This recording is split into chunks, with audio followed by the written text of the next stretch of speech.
পোনপ্ৰথমে মই আপোনালোকক ধন্যবাদ জ্ঞাপন কৰিছো আজি ইয়াত উপস্থিত হৈ আমাৰ ছাত্ৰ-ছাত্ৰীসকলৰ লগতে আমাকো উৎসাহিত কৰাৰ বাবে।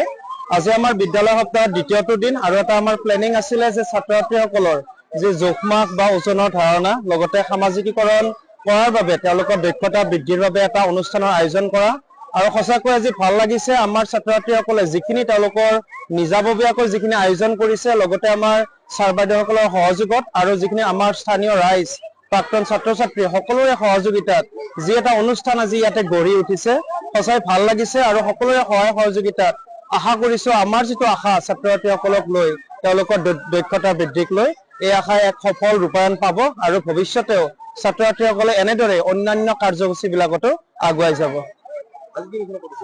কি কয় আজি আমাৰ বিদ্যালয়ত আপোনাৰ এইটো থলুৱা বজাৰৰ আয়োজন কৰা গৈছে। আমাৰ যিখিনি লোকেল লাড়ু পিঠা বা কাপোৰ আমাৰ যিখিনি ঘৰত বনোৱা কাপোৰ বা আমাৰ খাদ্য সামগ্ৰী আপোনাৰ খাদ্য সম্ভাৰ গোটেইখিনি আমাৰ থলুৱা সামগ্ৰী একেবাৰে আপোনাৰ কচুৰ পৰা ঔটেঙাটোলৈকে গোটেইখিনি আমাৰ ইয়াতে ছাত্ৰ-ছাত্ৰীসকলক অনাৰ ব্যৱস্থা কৰা হৈছে আৰু যাতে এই ব্যৱস্থাৰ জৰিয়তে তেওঁলোকে শিকিব পাৰে যে আমাৰ মা দেউতাইনো কেনেদৰে আমাৰ ঘৰত কিমান কষ্ট কৰি কেনেকুৱাকৈনো মা দেউতাই আমাৰ ঘৰ চম্ভালিছে বা এগৰাকী বেপাৰীনো ব্যৱসায়ীনো কিমান কষ্ট জীৱনটোৰ আঁৰত যাতে তেওঁলোকে অনুভৱ কৰিব পাৰে সেই উদ্দেশ্য আগত ৰাখি এই থলুৱা বজাৰৰ আয়োজন কৰা হৈছে। বাণী বিদ্যাপীঠৰ ফিল্ডত এখন থলুৱা বজাৰ অনুষ্ঠিত কৰিছো আৰু এই থলুৱা বজাৰ আমাৰ ছাত্ৰ ছাত্ৰীসকলে তেওঁলোকৰ ঘৰত উৎপাদিত বিভিন্ন সা সামগ্ৰী যেনে কচুৰ পৰা বিলাহী চব্জি লাও বেঙেনা ইয়াৰ পিছত ঘৰতে নিজৰ লাড়ু পিঠা বনাই আনিছে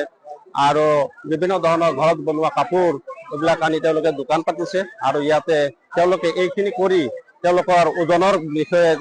সম্যক জ্ঞান আহৰণ কৰিছে আৰু ব্যৱসায়টো কি বস্তু এই বিষয়ে তেওঁলোকে ধাৰণা বা তেওঁলোকৰ টেকনিক কিছুমান লাভ কৰিব বুলি আশা ৰাখিছো আৰু এইখিনি সাফল্যমণ্ডিত হৈছে। যথেষ্ট ৰাইজৰ সঁহাৰি পাইছো আমি আৰু ভৱিষ্যতে এনেকুৱা ধৰণৰ অনুষ্ঠান হ'ব বুলি আশা ৰাখিছো। আমি আজি স্কিল ডেভেলপমেণ্টৰ আণ্ডাৰত আমাৰ বিদ্যালয়ত এখন থলুৱা বজাৰ আমাৰ ৰঙিয়া মহকুমাৰ অন্তৰ্গত উচ্চতৰ মাধ্যমিক বাণীবিদ শৰ্মাগুৰি বাকৰি ছাত্ৰ ছাত্ৰীৰ দ্বাৰা থলুৱা বজাৰৰ ব্যৱস্থা কৰা হৈছে। এইটো স্কিল ডেভেলপমেণ্টৰ কাৰণে এইটো আজি অকল এই বজাৰটো আজিয়ে বাকী কাৰ্যসূচী আমাৰ 7 দিন চলিব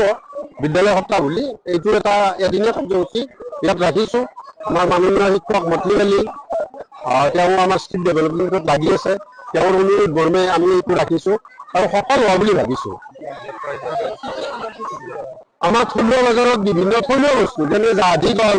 ঔটেঙা ৰবৰ টেঙা কল কচু ইত্যাদি থলুৱা বস্তু গাখীৰকে আদি কৰি ধুনীয়া বস্তু কৰিছে। আমি কিনিছো ৰাইজৰ সহায় পাইছো ৰাইজে আহিছে ছাত্ৰ ছাত্ৰীসকলো আনন্দিত হৈছে। আমি বিদ্যালয়ৰ শিক্ষকসকলো আনন্দিত থলুৱা বজাৰ এইটো